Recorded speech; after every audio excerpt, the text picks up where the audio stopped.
So the BookTube-A-Thon's over. This week was actually a pretty decent week. I was able to give you 3 videos, which is 2 more than I promised you. Lucky dogs.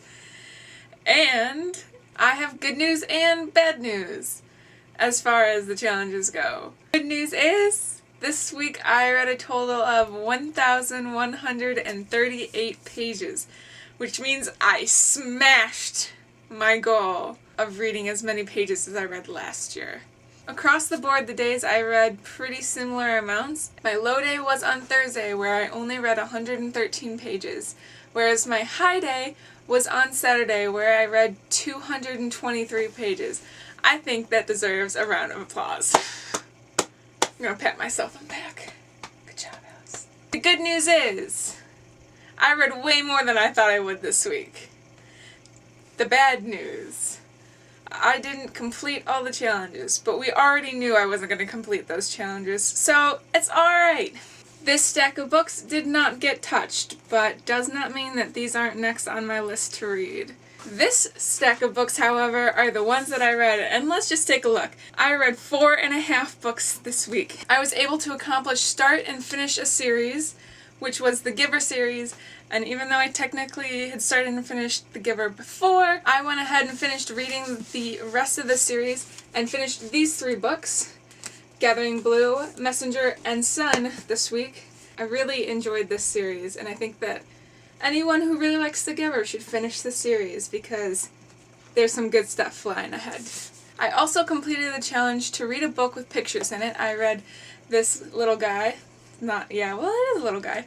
The Tales of Beetle the Bard, which I always say wrong, but I said it right this time. Woohoo! I always enjoy reading this book because it feels like I'm 11 again, sitting at the kitchen counter waiting for my Hogwarts letter to come. We won't talk about that. And upon further inspection, I have also completed the Read a Book with red on it. Because look, guys, there's red on the cover of Gathering Blue. It didn't even occur to me. And actually, thinking about that, there's red on this cover too. The Harry Heart. I half finished the challenge where someone picked out a book for me. I got halfway through 13 Reasons Why, which also happens to have red on the cover, so I was hoping to double dip with that. But I ended up double dipping with 2 other categories, so that's alright. And technically, if we're getting into semantics, I also finished the read a book that has a movie adaptation and watch the movie because this book doesn't have its own adaptation, but The Tale of the Three Brothers is in this book, and I also happened to watch Harry Potter and the Deathly Hallows this week because it's always on ABC. Anytime there's an excuse for a Harry Potter weekend, they use it. So I think that means that I did 4 of the 7 challenges, which means I totally won because my original challenge for myself was read half the pages that were actually challenged because I'm a slow reader. If I do that math correctly, I did just more than half of the actual challenges, and so I won altogether because I was giving myself half the effort and half the expectations. So the bad news isn't really bad news because it's great news because I won!